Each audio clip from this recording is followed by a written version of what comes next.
Well, sorry about that mess-up. Actually, we're trying to go back to that report leading up to this particular election, the preparations by INEC, also showing us the servicing of their generating set and a whole lot. They said on that day that they have been able to put everything into proper perspective. And now, if this is what we're getting, and your fear is that subsequent elections, 2015, and even in Ekiti State, next year will be another governorship election in Ekiti State. Yeah. How can we stop the recurrence of all of these anomalies coming in from the electoral umpire? Sincerely, I feel that someone in INEC should bear responsibility for this. Things don't keep going wrong. In the private sector, you don't do things like this. No organization would plan a program like this, lay out so much resources, and get this on the day of that program. People must just pay for this.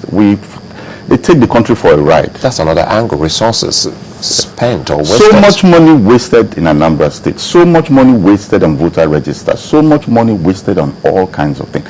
India has a population of more than 800 million people. And India conducts elections, and you get the results of the elections 2-3 days after the elections. And in a lot of places, you find that these elections are even by electronic voting.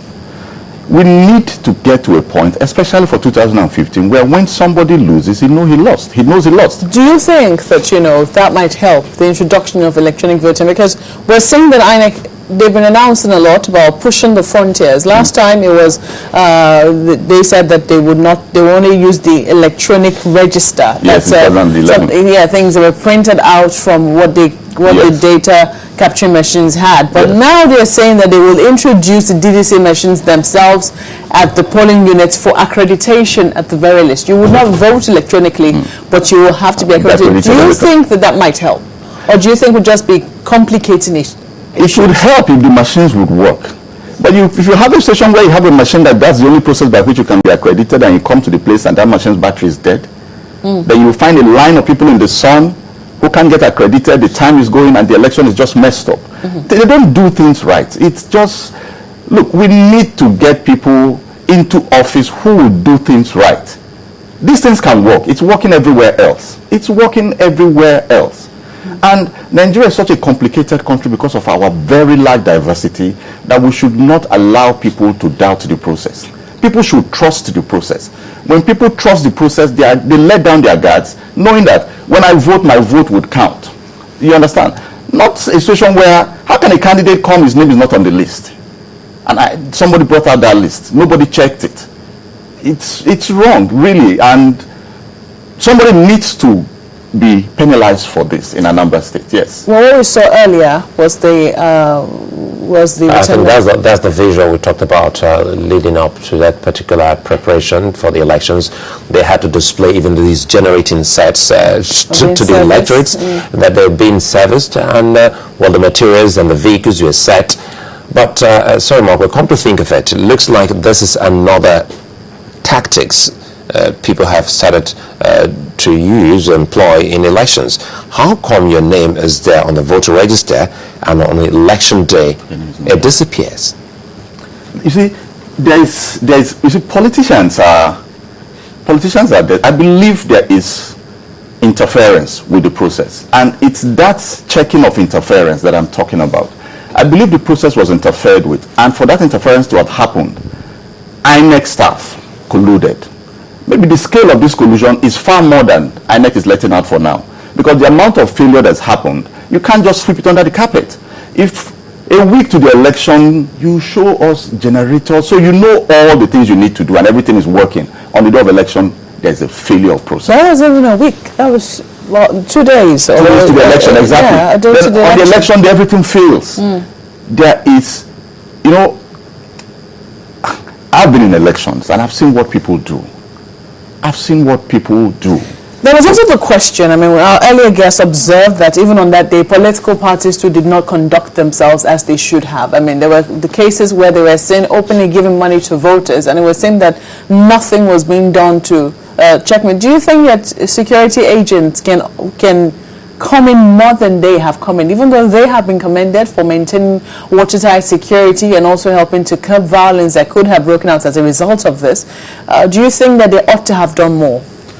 You see, I was involved in an election where parties were sharing money, but they were in a way concealed a bit, and they were sharing money. And I went to the police, senior police officer at the site that time in Asaba, and I told him that, because what you had were the party agents were in lines, were standing about, and the people were online going to the poll. And when somebody wants to vote and make sure he gets money, he will look at the agent and nod.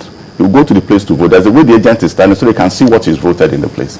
And when he does that, the agent will nod his head to somebody further down in a car where there's money. That person, you see him walk down there and collect money. Okay? Now, I went to report to a policeman, and he said, what can I do? The place is too rowdy, this, that. And we left it. But these are the things that INEC itself is supposed to have seen and observed. And after the election, call the security apparatus to order and show them videos of what happened, and the fact that their men on site that were posted to locations did not do what they were supposed to do, because it was part of their job to arrest election offenders. And when people are inducing voters by giving them bread or giving them money at the election venue, those people should be arrested. Such cars should be impounded.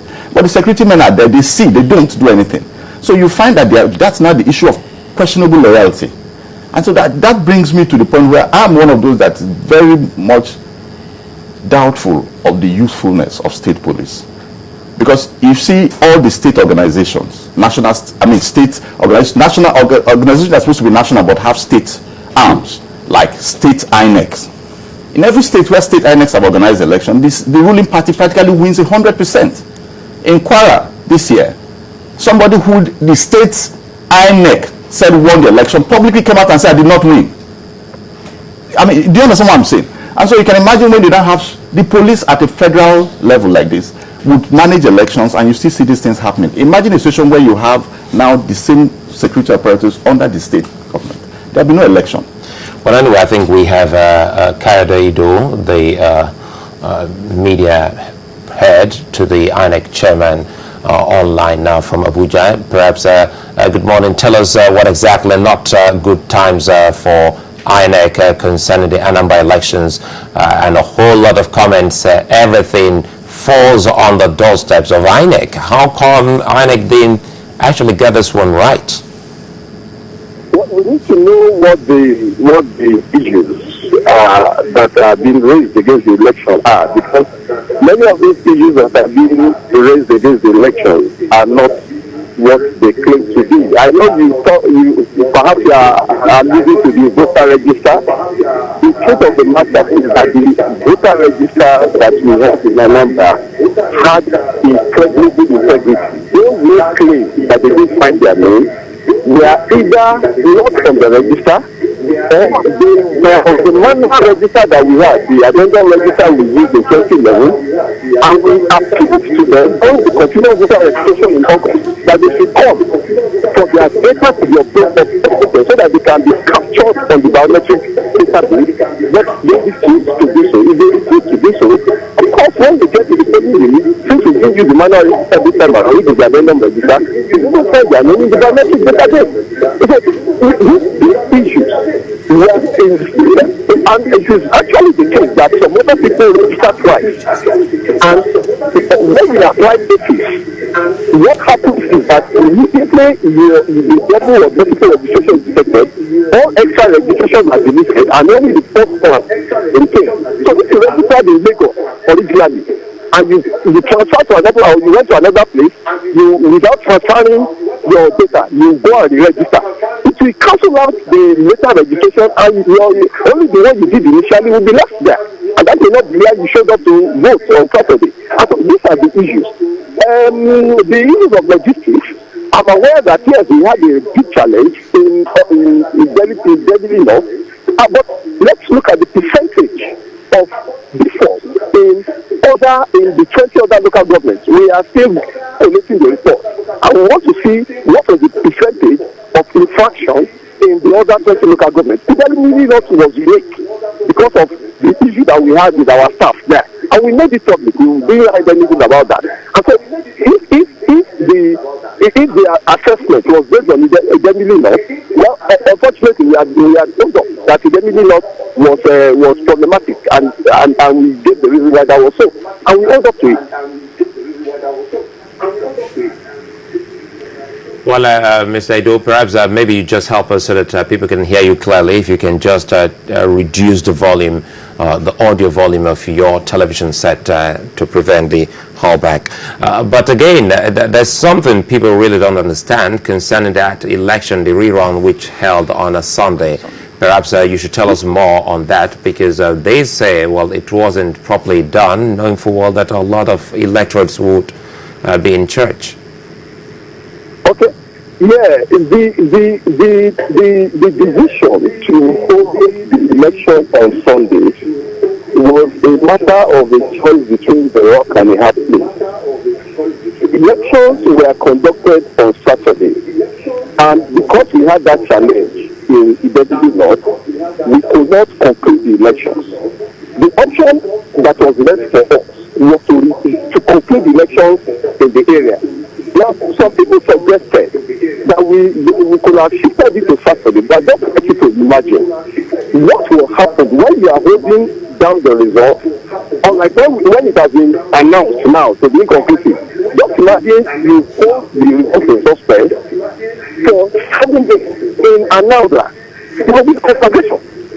So it was in the interest of the country, it was in the interest of the state that process has to be quickly concluded. And we didn't do it arbitrarily. We consulted with representatives. Hello? Hello? Are you there? We can hear you, Mr. Ido. Okay. We can hear you clearly. Okay. We consulted with the representatives of the people. And it was the best option, the best choice in the circumstance was to do it 24 hours later. And that was what we did. It was out of the sensitivity. So the fact that it was on Sunday that we extended the time for accreditation to 2 p.m. It ought to end at 12. But we extended to 2 p.m. so that those who went to church can come back and participate.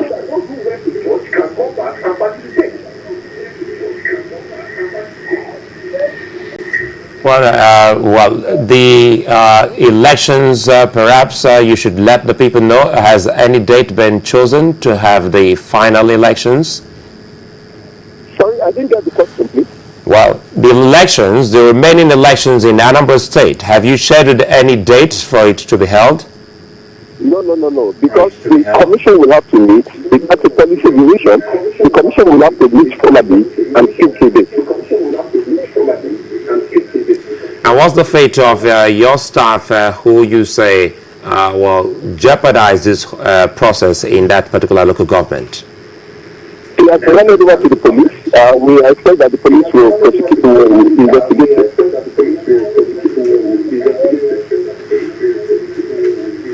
Well, anyway, Kayode, we would like to thank you so much for finding time to speak with us this morning on Sunrise Daily. Hopefully, we should be having you live in our studios in the course of the week. Many thanks again. And in our closing moment here, the picture is really not too bright, especially if we have this going on with elections that have taken place in different states, Edo, Ondo, and of course Anambra, knowing for what we have another one for next year, which is in Ekiti State. What do you hope to see so that we can actually stop coming back to the studios to talk about the seeming unpreparedness of INEC in elections? What I hope to see is maybe some kind of project manager put in place overseeing and testing all of these situations.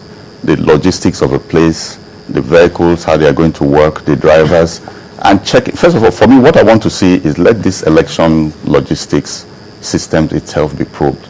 Let the voter register itself. Why these flaws? Because there's something he's saying here that maybe some of these people were not resident in that place.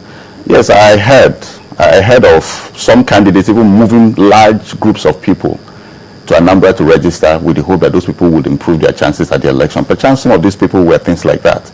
But these are things that will come out of a proper investigation of these failures.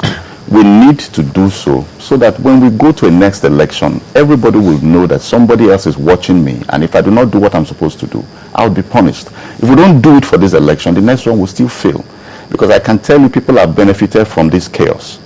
I'm sure some people have made money from it. They've done what they're supposed to do on the wrong side, and they will benefit from it. So when those people are found out and are made to face the wrath of the law concerning this, other people would be less inclined to look the other way when they have a responsibility, because people look the other way. That's why this thing happened. Well, Emmanuel Mock, we'd like to thank you so much for joining us this morning. Thank you very much. Thank you. Well, Sunrise Dealer takes another moment here, and we'll be back shortly. Stay with us.